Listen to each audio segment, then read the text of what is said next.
All right, so in our last video, we talked about how to actually buy and get a geofilter set up on Snapchat. So let's talk about some creative ways on how you can use Snapchat geofilters to make it a more interactive and make sure that people are actually going to use your geofilters. So let's talk about some ways that we've used it and even some ways we've decided to prank some of our employees. So first we'll get into pranking because that's the most fun. One of our employees went to the HubSpot headquarters, and for those of you who do not know, HubSpot's a pretty large company. They have over 1,000 employees. I think they're at 1,200 employees now, and they have multiple offices, and one of our employees went up to their main headquarters. So there's about, I believe about 700 employees that are just at this headquarters. And he was there for a whole 2 days doing training with them. So we thought, what a fun way to get his name out there with all these employees who are taking snaps every day, just with life. And so we made this Snapchat geofilter. So I think it'll be like right here, right? Okay, so we made this Snapchat geofilter. So this geofilter says, "Hi HubSpot, my name is Kyle. Come and find me for a free hug." Now, as much as this isn't as interactive for them, it's something enough that they would take a picture, find that geofilter, and look down and go, what is this? Or make a funny video about like, what is this? Or maybe even snap. A few people sent us recordings of them snapping with that geofilter on it, going all the way up and finding Kyle and then giving him a hug and snapping the progression. So their whole audience saw that someone had a geofilter that said, "Come find me and hug me," and then all these random people then use that to then tell their audience the story of them finding this guy who has a random geofilter. Now, it was a great way, of course, embarrassing him and breaking him into the crowd there, but it was also really effective at being kind of interactive, even though it was very, I guess, self-advertising, if we could throw that word, that phrase on it. So let's show some other ones. Very similarly, we went to another event in HubSpot where we were going to the HubSpot Partner Day. So here's one that's extremely interactive. HubSpot Partner Day is made up of a ton of agency partners. And so because there was a bunch of new agency partners, we wanted a way for people to brag about their own agency being here. So we made this "Hello, my agency is," like name tag. You know how it says like, "Hello, my name is"? Well, we made one very similarly, but we used a geofilter to do it. Here's the one thing to keep in mind. You can't really see right now because it's transparent, but this is actually white, and the geofilter, that name tag part is white. It's not transparent, but everything else is transparent.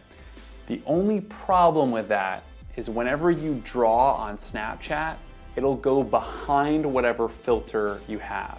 So if you make it transparent, you can make it look like you're coloring in the lines. That's totally fine. But if you make it white, the only thing that will go on top of it is text. So that's a good thing to keep in mind. Thankfully, it still worked out just fine for this filter because we were able to put the text in there, and a lot of people would type the text in anyway and say, "Hello, my name is blah, blah, blah," or "My agency is blah, blah, blah," and they would put that text inside their snap. But if we really wanted to do this the way it was supposed to work, a lot of people write with a Sharpie their name, and so our idea was to have them draw the name of their company, or at least have that option. And because this wasn't transparent, we weren't able to do that. So again, another good note to self for the future. But the cool thing about this is it had context. It had in the top right, it had what the event was.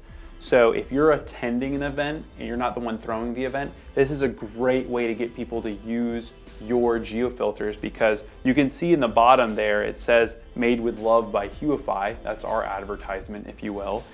But the rest of it's very interactive, and it has context on the actual geofilter itself, which provides value. So when people are sharing it, it'll show them. Here's some more examples. Here's another one that we did. We did this on the second day. That's a good thing to keep in mind if it's a long event and you want something that's reflective, like the best thing about Partner Day is blank. That's a reflective question. You want to put that at the end, not at the beginning, because if people are just showing up, they haven't experienced anything yet. And so they might be like, traffic sucked. That's the best thing so far. You know, they're not gonna have any good experiences to go off of, or any good references about, you know, what speaker was the best or what booth was the best. I know I'm using a lot of examples around events and conventions, but that's usually how you'll do it. For weddings, it might be the best thing about this wedding was blank, and it might be like, oh my gosh, the food was amazing, or good choices on cake. I don't know. Throw your examples in there.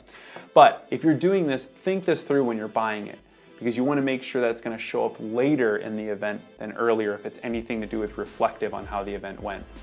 So that's a good example. Here's another one, just very generic. This is the event. This is a great opener filter, because you're starting off the event.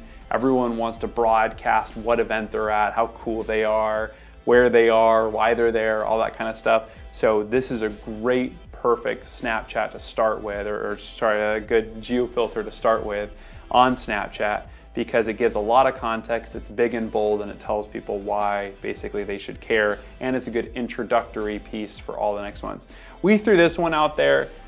It wasn't used very often. This is of course me on here, not wearing glasses in this avatar, but it's very similar to the last one that you saw, the prank one we did with Kyle. We just kind of repurposed it. We saw this used a lot when people would take pictures with me, because then they would say, hey, I met the guy from the filter, or they're like, whoa, you have your own filter, that's pretty cool. And so it was a good way to stand out. Was it used a whole lot? No, not really, which that kind of makes sense, because the other ones are way more interactive and way more personalized for those people. So that's some good ways to use it. Just again, keep in mind keeping it fun, make it creative, and then provide context and value, I think are the three lessons that I would take away from this video. If you can do all three of those things, you'll have a blast, and you'll see a lot of people using it and having fun. And it's really fun, on a side note, to watch people actually use your geofilters and get excited, because it adds a whole nother element of excitement to whatever event they're at. And yeah, I'd love to hear if you've got any examples or any links to geofilter stuff that you've done, whether that's a link to an Instagram post or something that obviously is a little more permanent than Snapchat. By all means, put them in the comments below. Love to see some of the examples of what you've done and how you've creatively used geofilters, or if you do anything from this video. Again, love to hear that, love to see that. Make sure you follow me on Snapchat, Josh Harcus, and would love to connect and talk and collaborate on more ideas.